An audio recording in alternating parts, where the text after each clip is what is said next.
মা গো, ও সিমরাইলের আমার মা বোনেরা, সবাই হৃদয় খুলে শোনো গো। আমার নবী বলেছেন ফাতেমা তো সাইয়্যিদাতু নিসাই আহলিল জান্নাহ। আমার নবীজি বলেছেন mother Fatema is the leader of females in জান্নাহ। আমার নবীজি বলেছেন ও সিমরাইলের আমার মা বোনেরা, গোটা পৃথিবীর আমার মা বোনদেরকে বলবো মা ফাতেমাকে তোমরা ফলো করো, কারণ আমার নবীজি জানিয়ে দিলেন মা বোনদের জান্নাতি লিডারিনী সরদারিনী হবে ওই রাসূলের আহলে বাইতের অন্যতম সদস্য মা ফাতেমা। সুবহানাল্লাহ। ফাতেমাকে ভালোবাসতে কে বলেছেন? আল্লাহ। আরো জোরে বলেন না আল্লাহ। খবরটা আল্লাহ রাসূলকে দিয়ে আমাদের কাছে পৌঁছে দিয়েছেন আল্লাহ। আমরা ভালোবাসবো কিনা? জি। সম্মান করব কিনা? করব। মা ফাতেমা এমন মহিষী ছিল রে, ও বন্ধু একেবারে গরিব, ঠিক কিনা বলেন? কি একেবারে গরিব। মা ফাতেমা যখন বন্ধ রান্না করতেন, কাজ করতেন, যাতা ঘোরাতেন, সব সময় ওনার কলবের মধ্যে থাকতো কন্টিনিউ জিকির। এখনকার মা বোনেরা তো বিসমিল্লাহ বলে না, ঘুমটাই দেয় না। মা ফাতেমার সাথে তাহলে প্রেম হলো নি? না। কথা বলেন না কেন? না। মা ফাতেমা এমন পর্দা করতো রে, ও বন্ধু পৃথিবীর কেউ ফাতেমারকে একটা নজর দেখে নাই। এমন সুন্দর নুরানি ফুটন্ত ফুল, যেই ফুলের ঘ্রাণ নিবে পৃথিবীর পর্দাশীল নারীরা। এই ফুটন্ত গোলাপের ঘ্রাণ নেবে পৃথিবীর মুমিনা, যারা তাহাজ্জুদ পড়েছে, কোরআন তেলাওয়াত করেছে, 5 ওয়াক্ত নামাজ পড়েছে, কোনদিন স্বামীর কলিজায় আঘাত দেয় নাই। বন্ধু মা ফাতেমা মাকে নিয়ে আমি কি বলবো? আমার মতো অধম কি বলতে পারি রে? মা ফাতেমা তো যেমন তেমন কোন নারী নয়, যেমন তেমন কোন মহিলা নয়। আজকে আসার সময় পর্যন্ত বন্ধু কিতাব দেখে এসেছি রে, এমন রাত্র মা ফাতেমা নফল নামাজ পড়তেছে বন্ধু, কোরআন তেলাওয়াত করতেছে, খবর নেই। কোরআন তেলাওয়াত করতে করতে বন্ধু পার হয়ে গেছে রজনী, হঠাৎ করে আজানের ধ্বনি শুনতে পায়। সুবহানাল্লাহ। এখনকার মা বোনের স্টার জলসা দেখতে দেখতে রাত পার করে দেয়, ঠিক কিনা বলেন? তাহলে তারা ফাতেমার মতো ফুটন্ত গোলাপের ফুটন্ত হাসি পাবেনি দেখতে? না। তাদেরকে পাবে? পাবে না।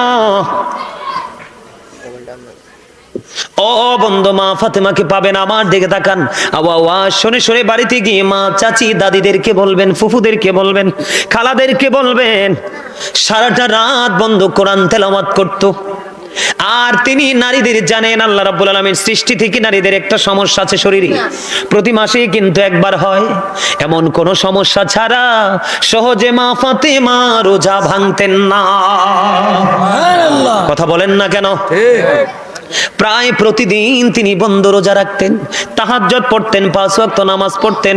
যখন তিনি কাজ করতেন আল্লাহর জিকির তার সিনায় থাকতো, সারাক্ষণ বন্ধু তিনি ইবাদতের মধ্যে থাকতো।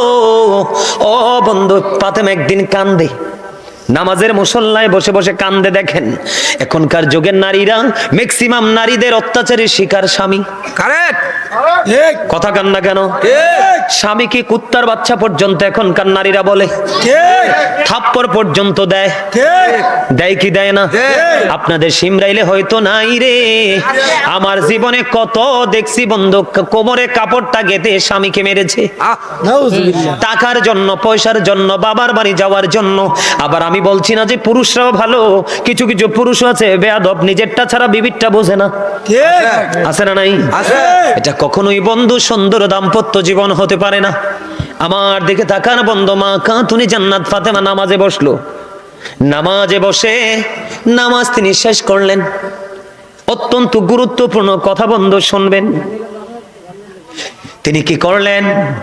নামাজের মধ্যে যখন বসলেন, ঠিক নামাজ তোনার শেষের দিকে আমার নবীজি আসলেন। এসে দেখে ফাতেমা কান্দে, 2 চোখ দিয়ে পানি শুধু ঝরঝর করে পড়তেছে, কান্দে, শুধু কান্দে।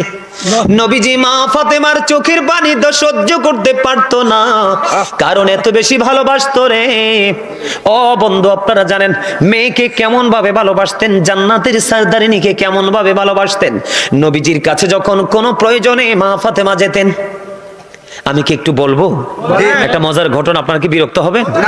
আমি এই নামাজের ঘটনাটা পরে বলি, তার আগে একটা প্রেমের ঘটনা আপনাদেরকে শোনাবো, শুনবেন? মা ফাতেমার দুটো কলিজার টুকরা আছে, জানেননি আপনারা?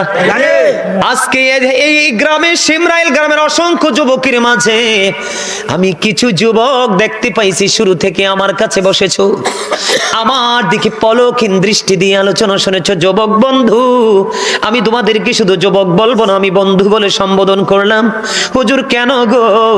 কারণ যৌবনকালের আমল আল্লাহর কাছে বেশি পছন্দের। সুবহানাল্লাহ, সুবহানাল্লাহ বলেন না? সুবহানাল্লাহ।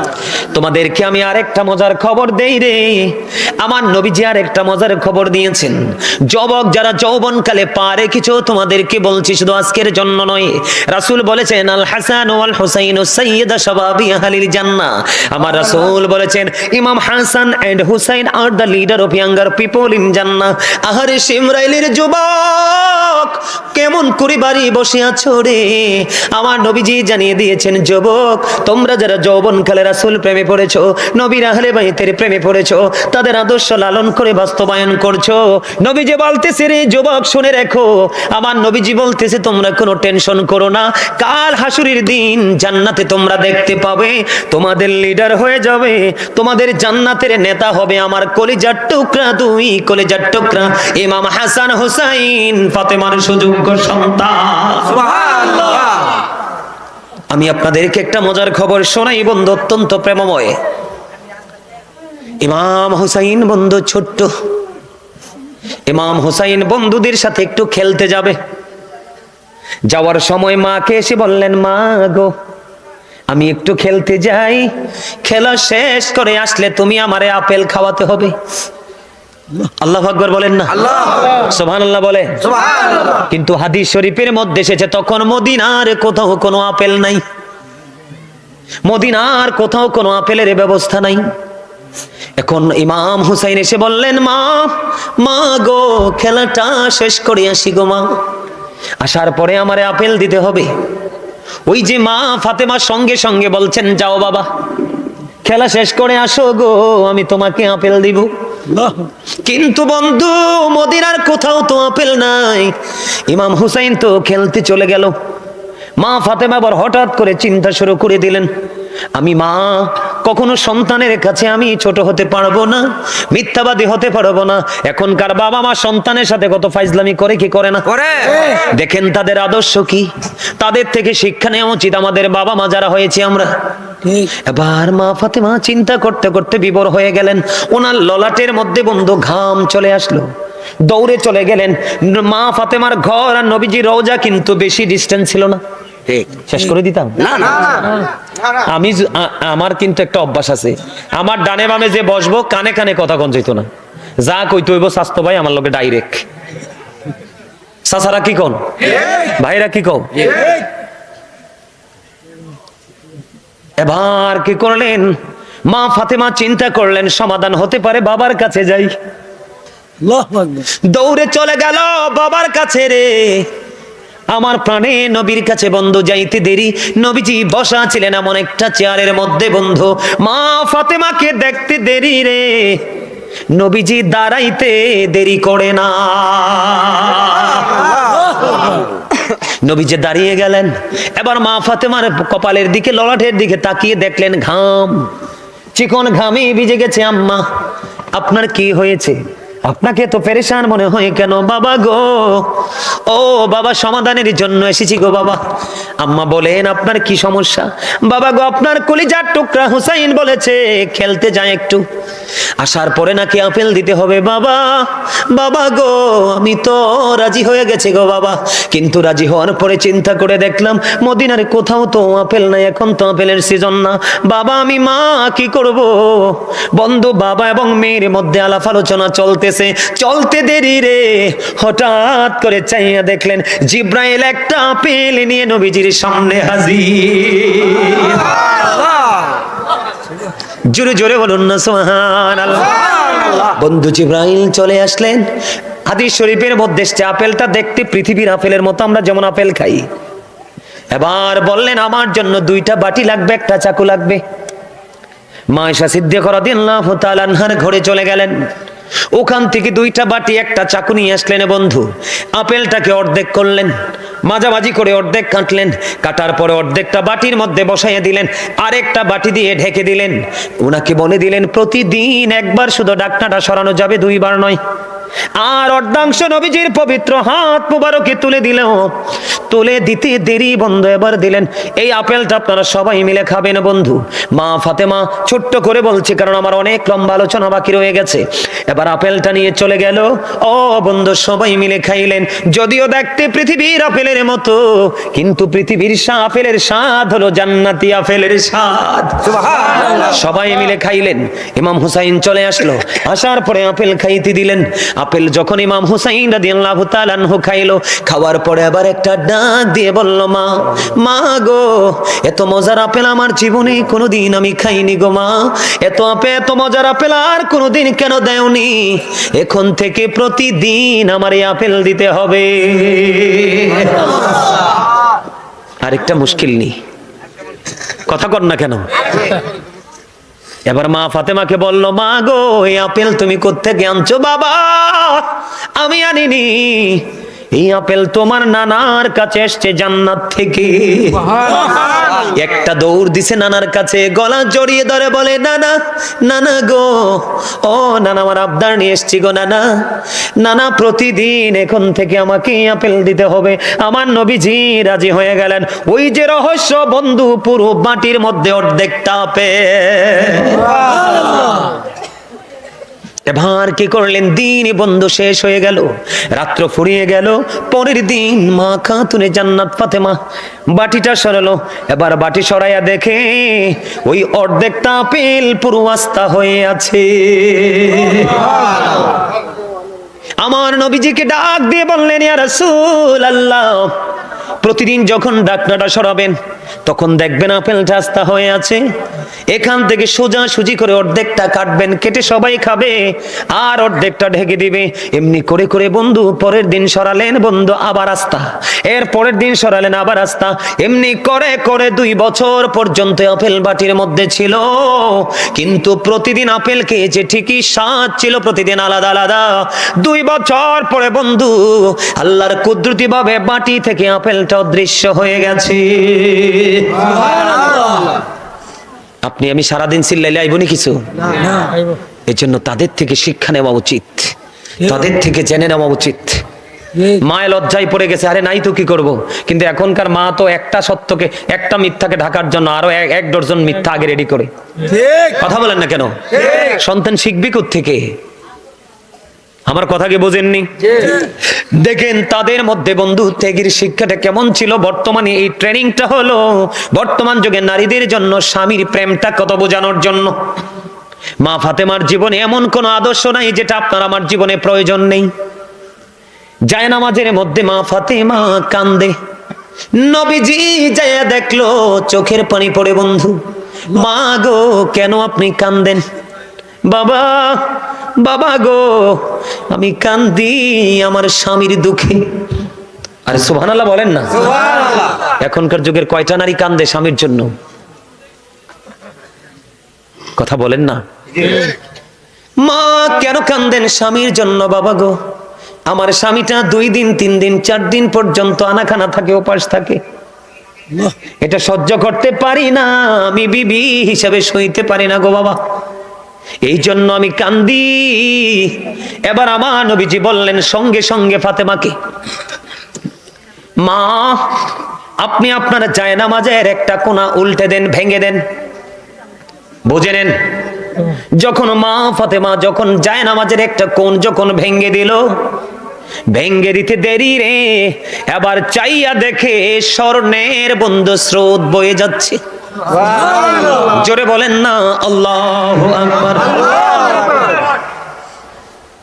আমার নবীজি একটা ডাক দিয়ে বললেন, মা গো, এই স্বর্ণের যে বন্যা বয়ে যাচ্ছে, স্রোত বয়ে যাচ্ছে, আপনি ওখান থেকে ইচ্ছে মতো নিয়ে নেন। আপনার বাড়ি গাড়ি দালান কোঠা যা প্রয়োজন সুখের জন্য নিয়ে যান, তবে এই সুখটা চিরস্থায়ী নয়, এটা অল্প সময়ের মধ্যে ভেঙে যাবে। আপনি কোন সুখ চান? এই দুনিয়ার না ওপারের, কারণ ওই সুখটা হলো চিরস্থায়ী সুখ। আপনি জান্নাতের সরদারিনী। সঙ্গে সঙ্গে মা ফাতেমা ডাক দিয়ে বললেন, বাবা বাবা গো, আমার স্বর্ণের স্রোত থেকে বন্যা থেকে স্বর্ণ উঠানোর কোনো প্রয়োজন নেই। আমি দুনিয়ার সুখ চাই না, কারণ এটা ক্ষণস্থায়ী জীবন। আমি চাই ওই চিরস্থায়ী সুখ, কারণ এই সুখের কাছে, ওই দুনিয়ার সুখের কাছে এই পৃথিবীর সুখ কিছুই নয়। আমার জীবনে যদি আরো বেশি কষ্ট করা লাগে, আরো ত্যাগ স্বীকার করা লাগে, আমি করতে রাজি। তারপরেও পৃথিবীর সুখ আমি কামনা করি না। এখনকার যুগের বিবিরা কি করতো বন্ধু? কাঁচামচ না আনলে বকাবকি, ঠিক মতো সবকিছু দিতে না পারলে বকাবকি। কিন্তু এখনকার বিবিরা জানে না, বিবি যদি মারা যায়, স্বামীর চোখ দিয়ে যদি একটা ফোঁটা চোখের পানি পড়ে, ওই বিবির জন্য জাহান্নামের আগুন হারাম হয়ে যায়।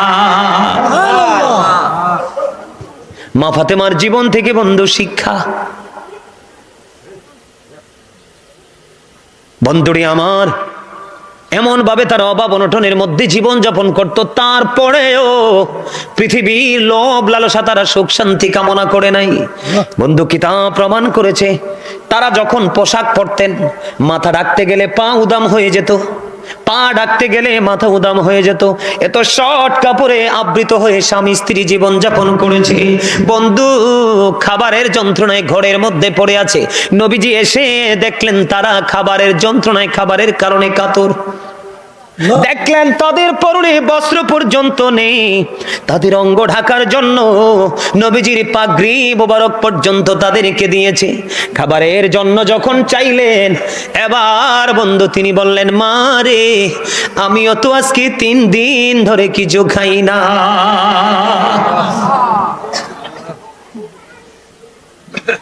বন্ধুরে আমার, তাদের জীবনী থেকে শিক্ষার কোনো অভাব নেই। স্বামী স্ত্রীর মধুর বন্ধনের কথা বলছি বন্ধু।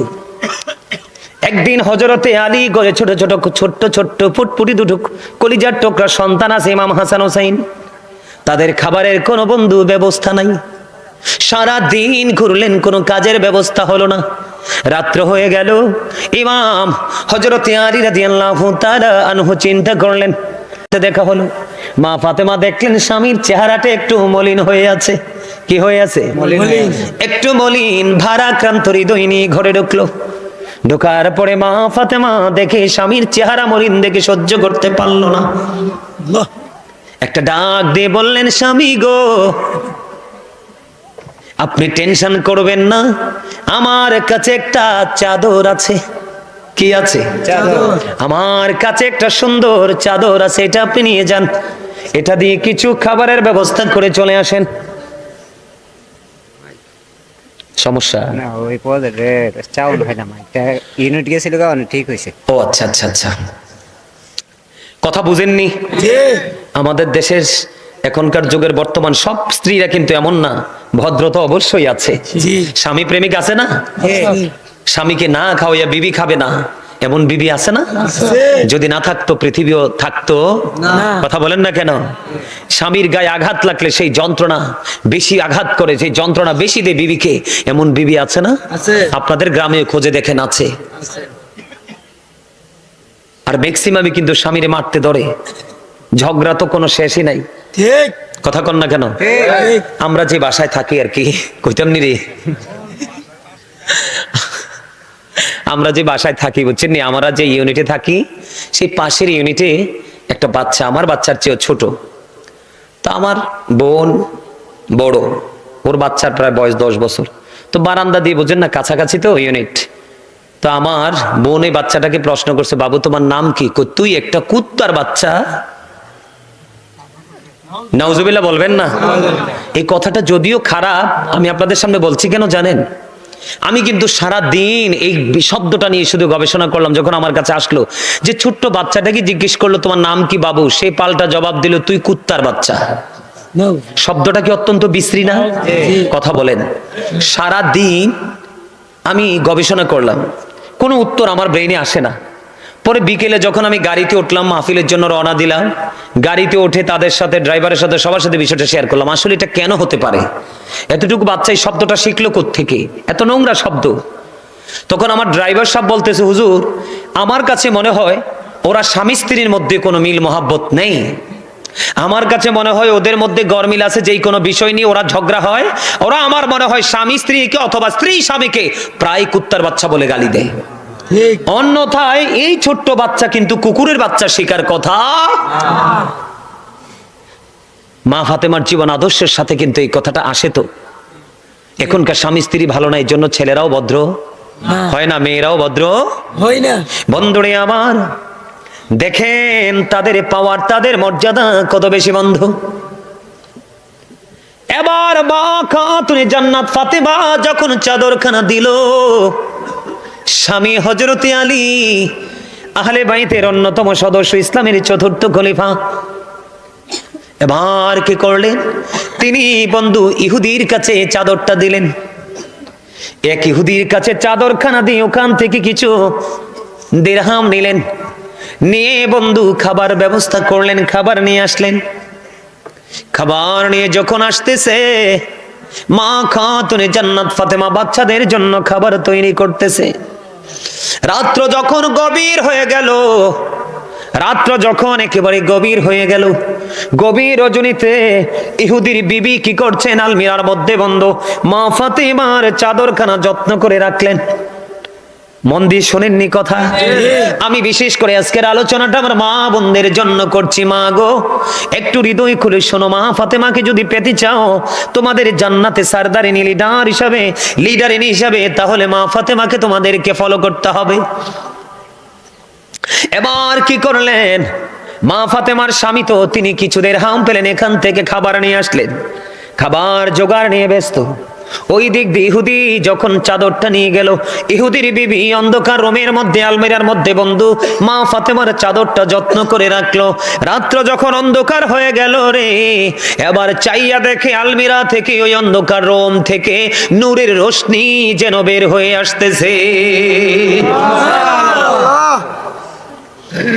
এবার ইহুদির বিবি একটা ডাক দিয়ে বলতেছে ফ্যামিলির সকল সদস্যকে, ওই রুমে তো আমি কোনো প্রদীপ জ্বালাই নাই, ওই রুমে তো আমি কোনো বাতি জ্বালাই নাই। কেন রে? আমার এই অন্ধকার রুম থেকে নূরের রোশনি বের হচ্ছে, নূরের জ্যোতি বের হচ্ছে, নূরের আলো বের হচ্ছে। এবার বন্ধু অন্ধকার রুমের মধ্যে চলে গেলেন। অন্ধকার রুমের মধ্যে যাইয়া দেখে রে, মা ফাতেমার ওই নুরানি চাদর থেকে শুধু নূর ঝলমল ঝলমল করছে। এরা কিন্তু ইহুদি। এরা কি? ইহুদি পরিবার। পুরো বন্ধু আশ্চর্য হয়ে গেল, এই কেমন চাদর? নিশ্চয় এটা কোনো আসমানি চাদর, এটা সাধারণ কোনো চাদর নয়। পুরো পরিবার নিয়ে নবীজির দিকে রওনা হলো। যেই মানুষের চাদরের মধ্যে তো নূর, এই মানুষ না জানি কত নুরানি। হাদিস শরীফের মধ্যে এসছে বন্ধু, জীবনীতে খুঁজে পেলাম। এবার পুরো পরিবার চলে আসলেন রাসূলের দরবারে, এসে ওই মধুর কালিমা পড়ে মুসলমান হয়ে গেল। এবং যাওয়ার সময় মা খাতুনে জান্নাত ফাতেমার চাদরটা আবার ফাতেমাকে ফিরিয়ে দিয়ে যায়। তাদের গোলামিতে কোনো কমতি নাই। এমনিতে তারা রাসূলের বংশধর, রাসূলের আওলাদ, রাসূলের আহলে বাইত। আমরা তাদেরকে ভালোবাসবো কিনা? তাদের সাথে প্রেম করব কিনা? তাদের আদর্শ লালন করব কিনা? ইহুদি বেঈমান কাফের মুশরিকদের সংস্কৃতিকে বয়কট করব কিনা? করবেন না? আরে মা ফাতেমার পরনের পোশাক দেখে, কি দেখে? দাওয়াত খেতে গিয়েছিলেন এক জায়গায়, দাওয়াত খেতে যাওয়ার পরে মা ফাতেমার পরনের কাপড় দেখে ইহুদি পাগল হয়ে গেছে। মহিলা কই, আপনি এই শাড়িটা কোত্থেকে কিনেছেন? এটা আমার লাগবে। কই, শাড়ি তো পৃথিবীর কোনো বাজারে পাওয়া যায় না, এটা পাওয়া যায় জান্নাতের বাজারে। আরে জোরে বলেন না সুবহানাল্লাহ। কোথায় পাওয়া যায়? সরি চাচা, জান্নাতের বাগান। কোথায় পাওয়া যায়? কই, আমি তৈলে ওই বাজারে যাব। কই, বাজারে যদি যাইতে চাও তাহলে তোমার ধর্ম ত্যাগ করে ফেলো। ফাতেমা ও ফাতেমা, ওই জান্নাতের বাজারটা কই রে? ফাতেমা কই, এই জান্নাতের বাজার পৃথিবীতে নয়, এটা আল্লাহ রাব্বুল আলামিন ডিজাইনেবল করে সাজিয়ে রেখেছে। তুমি যদি ওই শাড়ি পরতে চাও তাহলে তোমাকে কালেমা পড়ে মুসলমান হতে হবে। মা ফাতেমার ওই শাড়ির প্রেম দেখে রে ও বন্ধু একজন বেঈমান নারী মুসলমান হয়ে যায়। আর আমরা মুসলমান হয়ে মা ফাতেমার আদর্শকে লালন না করে মুনাফিক হয়ে কবরে যাই। এটাকে আমাদের জন্য লজ্জার না? আরো জোরে বলেন না। তাদের পাওয়ার মর্যাদা দেখেন। নবীজির একজন দাসীর নাম শুনছেন নি, উম্মে আইমান, যিনি নবীজির প্রস্রাব মোবারক খেয়ে ফেলেছে। শোনেন আপনারা, নবীজির প্রস্রাব মোবারক খেয়ে ফেলেছে। নবীজি কয় এটা নবীজির প্রস্রাব, সেই কয় পৃথিবীর শ্রেষ্ঠ নিয়ামত। উম্মে আইমান একজন সাহাবী, মহিলা সাহাবী, নবীজির দাসী। বন্ধু, নবীজির প্রস্রাব মোবারক শুধু খাবার কারণে আমার নবীজি পৃথিবীতে ওই দাসীকে জান্নাতি বলে ঘোষণা দিয়ে গেছে। ওই বরকতময় দাসী উম্মে আইমান তিনি বলতেছেন, হাদিস শরীফের মধ্যে এসছে বন্ধু, তিনি বলতেছেন আমি একদিন ফাতেমাকে দেখতে গেলাম। ফাতেমাকে যখন দেখতে গেলাম, যাইয়া দেখলাম ফাতেমার ঘরের দরজাটা বন্ধ, ভিতর দিয়ে লক করে তিনি ঘুমিয়ে আছেন। তখন উম্মে আইমান ওই বরকতময় দাসী তিনি বললেন, আমি নজর দিয়ে চায়া দেখলাম ইমাম হুসাইন ঘুমাচ্ছে, অটোই তার ধুলনাটা শুধু ধুলছে। ওই উম্মে আইমান ওই দাসী তিনি বলতেছেন আমি আরো বেশি চিন্তায় পড়ে গেলাম। ইমাম হুসাইন ঘুমাই রে, আমি দেখতে পাইলাম তার ধুলনাটা অটো ধুলছে। আর একটু গভীর করে নজর দিয়ে চাইয়া দেখলাম মা খাতুনে জান্নাত ফাতেমা তিনি ঘুমিয়ে আছে, কিন্তু উনি তো জাতা ঘোরাচ্ছিলেন। কি ঘোরাচ্ছিলেন? জাতা ঘোরাচ্ছিলেন বন্ধ, আটা বানানোর জন্য। কিসের জন্য? জব। জাতা ঘোরাচ্ছেন, কিন্তু তিনি দেখতে পাইলেন ফাতেমা তো ঘুমিয়ে আছে, ফাতেমার কলিজার টুকরা সন্তানও ঘুমিয়ে আছে, ধোলনা অটো অটো ঝুলছে। আবার তিনি দেখতে পাইলেন ফাতেমার জাতাটাও অটো ঘুরছে। জোরে জোরে কন্যা সুবহানাল্লাহ। উম্মে আইমান দেখি বিস্মিত হয়ে গেলেন, তিনি চিন্তিত হয়ে গেলেন। এবার তিনি একটা সেকেন্ডও বন্ধ দেরি করলেন না, দৌড়ে চলে গেলেন নবীজির দরবারে, দৌড়ে চলে গেলেন। ইয়া রাসূলুল্লাহ, ইয়া হাবিবাল্লাহ, নবী গো, ও প্রাণের নবী, আশ্চর্য ধরনের ঘটনা। কি রে, কি দেখিছো তুমি? কই নবী গো, আমি দেখতে পাইলাম আমরা মা ফাতেমার সন্তান খাতুনে জান্নাত ফাতেমার সন্তান ঘুমায়, কিন্তু ধুলনাটা অটো ধুলছে। কে গো? নবী ধুলাচ্ছে। আমি দেখতে পাইলাম ফাতেমা ঘুমায়, কিন্তু ফাতেমার জাতা তো ঘুরতেছে। এবার আমার নবীজি বলে রে আইমান, উম্মে আইমান, এই যে তুমি দেখতে পেয়েছো, যা দেখেছো সবই ঠিক। এখানে ফাতেমা ঘুমায়, জাতা ঘোরাতে ঘোরাতে সে ক্লান্ত হয়ে গেছে। কি হয়ে গেছে? ক্লান্ত হয়ে গেছে রে। এই জন্য আল্লাহ রাব্বুল আলামিন ফাতেমার জন্য তিনটা ফেরেশতা পাঠিয়ে দিয়েছে। ওই ফেরেশতারা একজন তার কলিজার টুকরা সন্তানকে ঘুম পাড়ায়, বন্ধু, আর বাকি তারা জাতা ঘোরায়। কি বুঝতে পারলেন? আর আপনারটা যদি ফালাই রাখে, আমার মা বোন যদি ফালাই রাখে, তেলা পোকা চাটবে। কথা কয় না? পিতারে বল কইছি নি কোনো? তেলা পোকা চাটবে। আপনারটা পাহারা দেওয়ার কেউই থাকবে কোত্থেকে? আপনি তো পাহারার কাজ করেননি। আপনি তো জীবনে কাউকেই ভালোবাসতে পারলেন না, না রাসূলকে, না ফাতেমাকে, না আলী ফাতেমার সন্তান কলিজার টুকরা হাসান হুসাইনকে, না পারলেন সাহাবীদের জীবনকে, না পারলেন আল্লাহর ওলিদের জীবনকে আপনি গ্রহণ করতে, না পারলেন কোন আলেমের সাথে প্রেম করতে। তাহলে আপনার জীবনের পরিবর্তন আসবে কোত্থেকে? স্বপ্ন দেখা যায়? কল্পনা করা যায়? কখনোই করা যায় না। তাহলে এখান থেকে আমাদেরকে বের হয়ে একদিন মা ফাতেমা তার ঘর থেকে বের হচ্ছে। মা ফাতেমার ঘর আর নবীজির হুজরা কিন্তু বেশি দূর ছিল না। আপনারা মদিনায় গেছেন নি কেউ? জি জি চাচা দেখছেন নি নবীজি রওজা এবং মা ফাতেমার বাড়ি বেশি দূর না। তখন তো বন্ধু ডাইরেক্ট ছিল, এখন তো একটু দালান টালান দোয়াল টোয়াল দিয়ে একটু ব্যতিক্রম করে ফেলেছে। বন্ধু খালি ছিল তখন। মা ফাতেমা যখন নবীজির কাছে যাওয়ার জন্য প্রস্তুতি নিল রে, হঠাৎ করে দেখতে পাইলেন একটা ওট মা ফাতেমার ঘরের দরজায় এসে হাজির। এসে মা ফাতেমাকে সালাম দিলেন। সালাম দেওয়ার পরে বন্ধু এবার মা ফাতেমাকে ডাক দিয়ে বলে, রে ফাতিমা, আপনি কি বাবার বাড়ি যাইতে রেডি হইছেননি? আপনি যদি কলিজার টুকরা বাবার কাছে যাইতে রাজি হন, তাহলে আপনি আমার পিঠে চড়েন, আপনাকে নামিয়ে দিয়ে আসি। কি মনে করলেন? হ্যাঁ, গত কয়দিন আগে সবে বরাত গেছে। ওমা গোমা, বাংলাদেশে কি এত মাজার রুগী? মানে কোমরের ব্যথার রুগী আর কি, বাংলা ভাষায় কইলাম আর কি। আপনার কি কোন কোমর না? হ্যাঁ, মাজাও কয়, মাজা অল্প কয়েকজনে কয়, ম্যাক্সিমাম লোকে কোমর। খোদা, মুই তো কোমরের জ্বালা বইতে পারি না, মুই তো কোমরের জ্বালাই খারাইতে পারি না। মুই নামাজ পড়বো কিরফিননি, এই মুই করতে পারবো না। ডাক্তারের কাছে যাও। ঠিক না বে? ঠিক। ওমা গোমা, সারাদিন বেটা ডেন্ডারা ফিটে টোটাল সাইকেল লয়ে ঘুরে, শুক্রবার এলে করে একটা চেয়ার রাখিস।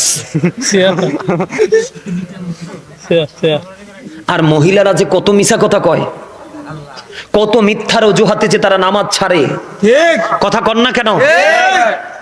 আফসোস লাগে, কারণ আমারও তো মা মহিলা, মহিলাদেরকে সম্মান দিয়ে কথা বলবো চিরজীবন, কিন্তু এখন তো বলতে হয় আমাদেরকে, বাধ্য হয়ে বলতে হয় না।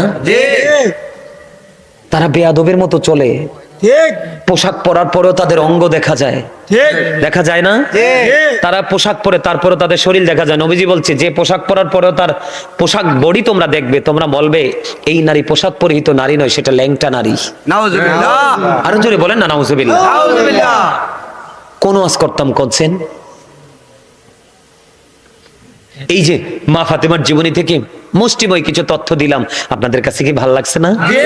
মধুর মতো লাগছে না? আমাদের মা বোনেরা তো এত উপরে পর্যায়ে হয়তো বা যেতে পারবে না, কিন্তু ওনাকে ফলো করে তো আল্লাহর প্রিয় বান্দিদের অন্তর্ভুক্ত তো হতে পারবে। আপনারা যারা স্বামী হয়েছেন, বিবিদেরকে একটু বলবেন যেন 5 ওয়াক্ত নামাজ পড়লেই মা ফাতেমাকে পাবে, যেন কোরআন তেলাওয়াত করে, যেন রাতে উঠে তাহাজ্জুদ করে, সুযোগ পেলেই যেন তারা রোজা রাখে। আসছে সামনে রমজান মাস, এই রমজানের মাস আমাদের জন্য রোজা রাখা ফরজ। কি ফরজ না? মা ফাতেমা কন্টিনিউ রোজা রাখতেন, আপনাকে আমি কন্টিনিউ রাখতে বলি না, আপনি সুযোগ করে করে রাখবেন। রাজি আছেন তো? সবাই রাজি আছেন না? আমরা সবাই রাজি আছি তো? কথা বলেন না আরো জোরে। সম্মানিত উপস্থিতি, ও মা কি থারি গড়ি এত তাড়াতাড়ি হাঁটে, আমি স্টেজে উঠলে জন লাগে, গড়িটাও আমার লগে 2 নাম্বারই করে। স্টেজে উঠলে দৌড়ে টাইম চলে যায়, এটা কি উচিত কথা? আসলে পবিত্র সময় এমনি চলে যায়। যারা জান্নাতে যাবে তাদের সময়ের খবরও আমি আমার মা বোনদেরকে বলবো, তারা যখন মা ফাতেমাকে ফলো করে জীবন যাপন করবে, তারা মুমিনাদের অন্তর্ভুক্ত হয়ে যাবে। আল্লাহ রাব্বুল আলামিন তাদের জন্য জান্নাতে খাবার বরাদ্দ করে দিবে। সুবহানাল্লাহ। আরো জোরে কন্যা সুবহানাল্লাহ। এই আপনাদেরকে বলি, আপনারা যারা পুরুষ লোক, আমরা যারা পুরুষ মানুষ, আপনাদেরকে বলছি, আপনারাও চলার পথে অনেক হিসাব করে চলবেন। জি, কারণ পুরুষদেরও কিন্তু, বর্তমান যুগের পুরুষদেরও কিন্তু অপরাধের শেষ নাই, আছে। আগের যুগের পুরুষদের তুলনায় এখনকার পুরুষরা অনেক খারাপ। অনেক খারাপ না? চাল চলনের দিক দিয়ে, পোশাক আশাকের দিক দিয়ে, কথাবার্তার দিক দিয়ে, সামাজিক বন্ধনের দিক দিয়ে, একজন অসুস্থ মানুষের সাথে আচরণের দিক দিয়ে, মানে সবকিছু মিলিয়ে আগের যুগের মানুষগুলোর কিছুই কি যেন এখনকার মানুষের মাঝে খুঁজে পাওয়া যায় না। এটা কিন্তু আমাদের চরিত্র হলে চলবে না, আমাদের কোনো পরিবর্তন থাকবে না, আমাদের মধ্যে থাকবে শুধু রাসূলের প্রেম, রাসূলের আদর্শ। রাসূল যা করেছেন আমরা তাই তো করব, রাসূল যা দেখিয়েছেন সেই পথেই তো আমরা হাঁটবো, তাহলেই তো আমরা সুন্নি জামাত। আর এই সুন্নি জামাতের জন্যই তো জান্নাত বরাদ্দ। আহলে সুন্নাহ ওয়াল জামাত ইজ দ্য বেস্ট পার্টি। আল্লাহ বলবে গো টু প্যারাডাইস। আহলে সুন্নাত ওয়াল জামাত হলো শ্রেষ্ঠ দল, আর সেই দলকে ঘোষণা বলবে আল্লাহ জান্নাতে যাওয়ার জন্য। সুবহানাল্লাহ বলেন। যুবকদেরকে কেন বলছি? যৌবনকালে কিন্তু যুবকরা এখন কিন্তু ইফটিজিং বেশি করে, কথা কয় না? করে না? মেয়েরা স্কুলে যায়, সে তার মতো করে যায়। তোমার কেন পোলের কোরায় দাঁড়াতে হবে? তোমার কেন 3 রাস্তার মোড়ে দাঁড়াতে হবে? যদি বিয়ের প্রয়োজন হয়, দাদি থাকলে নানি থাকলে তাদের সাথে শেয়ার করো, দাদা থাকলে নানা থাকলে তাদের সাথে শেয়ার করো। অথবা তোমার দাদা নানি কেউ নেই, ফ্রেন্ড সার্কেল বন্ধুদের মাধ্যমে বাবা মার কাছে প্রস্তাব পাঠাও।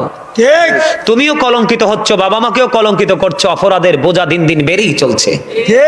বলে হুজুর হুট করে এখানে কেন আসলেন?